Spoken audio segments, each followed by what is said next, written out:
episode 34, a very special edition of OD. We are doing our Stanley Cup playoff preview panel, and I am joined by count them four, very special guests with me. Four of the best, most knowledgeable people that I know in my life, which that I've told them that's quite the compliment. I've been a lot of places, so I would like to introduce you to our very esteemed panel. Currently living in Pittsburgh, we have Addie Smith. Addie and I go all the way back to college. We actually met in our Facebook group before, talking hockey, so we've been friends before we even met. Addie, thank you for coming on. Happy to have you. She's wearing her Carolina Hurricanes jersey, where she's a rabid Hurricanes fan and ready for the playoffs. Yeah. Below me, we have Gio. Sorry, what was that? I was just saying, we'll see what happens with the Hurricanes. Below me, we've got Gio joining us. He's the co-host of the Face Off Hockey podcast. He's joining us from Toronto. Actually met him. I'll give a nice little plug to Juju, Dre, and the boys at Slump Buster. We met him on the NHL panel there. Gio, thank you for coming on. Annie, thank you so much for having me. Figure we've got I feel like this is the most Canadian teams we've had in the playoffs in forever, so it didn't feel right not having a member from the Great White North here, so thank you for representing your country. No problem, eh? We are making OD on Sports history with our next two guests. First of all, we have our first reoccurring guest on OD on Sports, Alana, joining us from Austin, Texas. Alana, thank you for coming back. Thank you for having me. That's very special that I'm the first recurring guest. Be honored. It hasn't been that long, but still, that's I'm an very honor you honored. can add to the notch to your belt. Thank you for having me both times. I'm very excited to talk with y'all today. If you guys remember, she came on. She was actually my first guest on OD, too. And she is a diehard Penguins fan currently living in Texas, where she blogs at the Life of Alana blog, talking about her hockey travels and also everything that's going on in the league.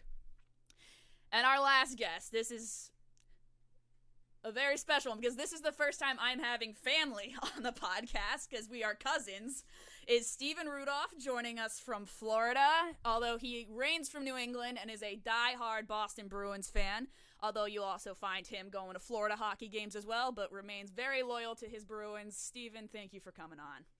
Thank you for having me.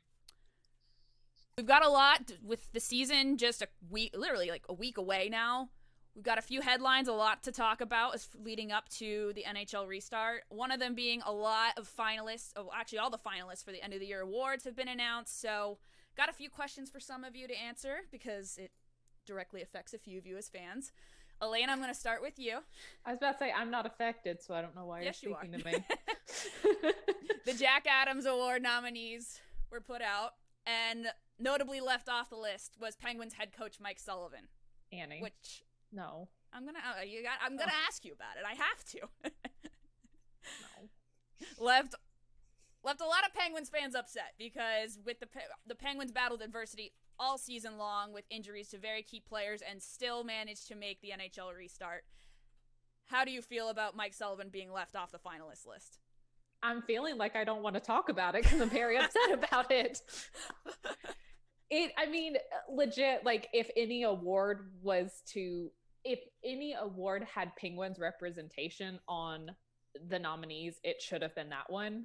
And so the fact that he wasn't on there, it's just, I'm interested in when all is said and done and we get to see how the ballots were and to see how close he was. Because if he was not in that three, he should be the fourth one.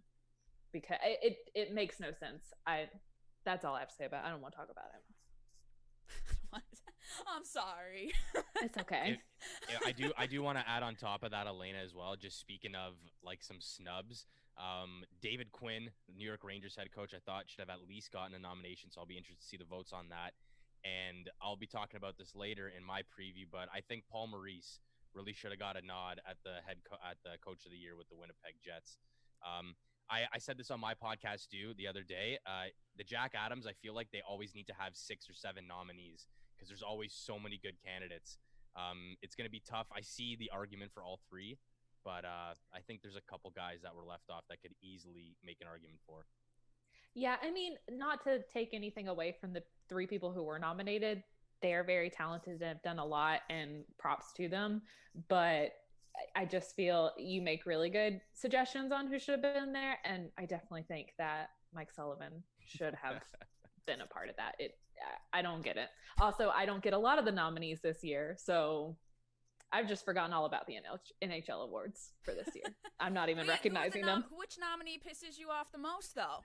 I'd have to go down the list. Y'all talk about something else, and I'll figure it out. Steven, notably among the Vezina nominees is Bruins goaltender Tuukka Rask, who I believe puts up elite numbers, should be regarded as one of the top goalies in the league, but still gets a lot of doubt from a lot of hockey fans.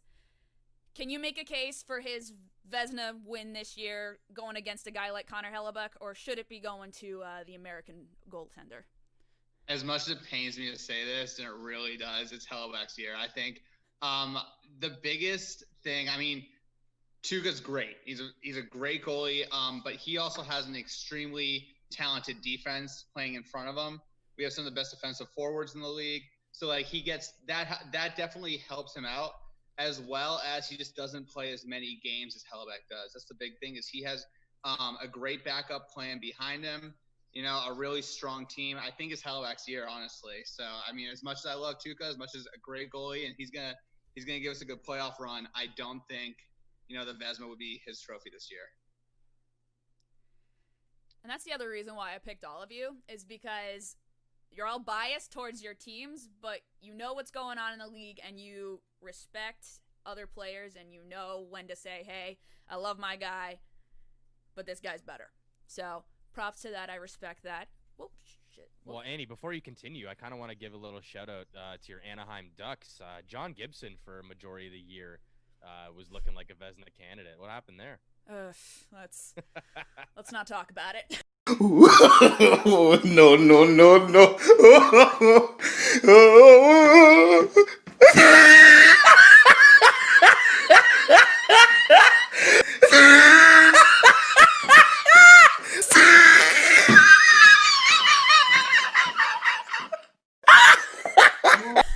I love Gibby. I will back him up.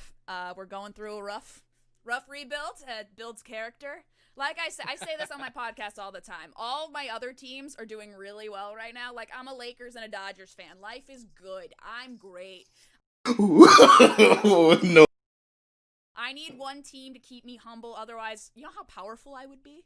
I would be relentless. You take a Boston fan, take a peak Boston fan, and multiply it by 3. That would be me if all my teams were doing well. Take the Raptors out of my equation. You can come be a Toronto sports fan anytime you want. As tempting as that is, I'm going to have to pass. All right, I'm going to toss this next question to Addie. They just released the Hart Trophy finalists. We have Oilers Leon Draisaitl, Colorado Avalanche Nathan MacKinnon, and New York Rangers Artemi Panarin. I want to know from you, what is your definition of an MVP every year, and who should get it this year? So that's, I think, where the holdup is with this award, right? Like, it's the MVP of the league, or is it the most valuable player to the team? Because I think there's 2 different winners depending on how you define it. I define it as most valuable player to the team, so I'd give it to McKinnon, but it's going to be Draisaitl. Any comments on that? No, I mean, I guess it's tough because I kind of look at the Ted Lindsay as almost the proper MVP award. Like, that's technically the award that goes to the best player, which is kind of weird how Connor McDavid was left off that, because I think, no disrespect to Sidney Crosby, Elena, but I think Connor McDavid, it's his NHL now, it's his league. The Hart Trophy, though, I think it's going to go to Draisaitl, just over 100 points, and you saw how he still kept the train going at Edmonton when McDavid missed some time. But if you want to talk about value to a team, man, where would the New York Rangers be without Artemi Panarin? I think you can make some really good arguments for Artemi Panarin. Like I said, I think it's already locked up. It's going to be Draisaitl, but man, if there was any other year, this would be Panarin's year, in my opinion. No other responses? All right. I mean, I gotta throw in one thing. I do think David Pastrnak got snubbed. I think he deserved at least a nomination on that one. Yeah, you go look at me like that. He put up great numbers. I know he plays for a great team. I don't think he's gonna win it. It's definitely Draisaitl, but Austin Matthews got snubbed. All right, I'm gonna end our little intro with one last question. It's going to Gio. Gio, on my recent podcast, I actually talked about my issue with the Norris Trophy. Do you like the idea of splitting off and doing 2 awards, one for the goalie, not the goalie, the defenseman that scores the most, and the defensive defenseman? Because there's those guys, those stay-at-home defensemen that are vital to a team's success that I feel like don't get enough recognition in today's game. And on top of that, who's your pick for the Norris Trophy? Yeah, no, it's a great question because like I said, we talked about this on my podcast as well, and I think John Carlson's going to get it, and it's simply based on the fact of offensive production. I mean, he led the bloody league for a bit at the start of the year in points, and he was trailing the whole way. But, I mean, I really want to see Roman Josi take it. Now, Roman Josi, he plays that defensive style, and he led the entire Predators team in points. And I was saying I don't remember the last time there was a defenseman, I mean, other than John Carlson, I guess, and Erik Karlsson for that matter, that led their team in points. But for what the Nashville Predators, like, they already have so many good defensive pieces, and him being the leader and leading the team in points and having a more of a defensive role as opposed to John Carlson. I know Victor Hedman, he's the big stay-at-home body as well, but I think Roman Josi, that would be my pick, and I do like the idea of maybe having 2 different awards, kind of like the Hart and kind of like the Ted Lindsay. Maybe we can give it to the best defenseman, and then let's get the league to vote on the best defenseman. How about that? Going back to the Vezina, I do have somebody in the Twitch chat saying carry. Which you're triggering. These are my friends infiltrating the chat. You got 3 people in here that can be triggering in here.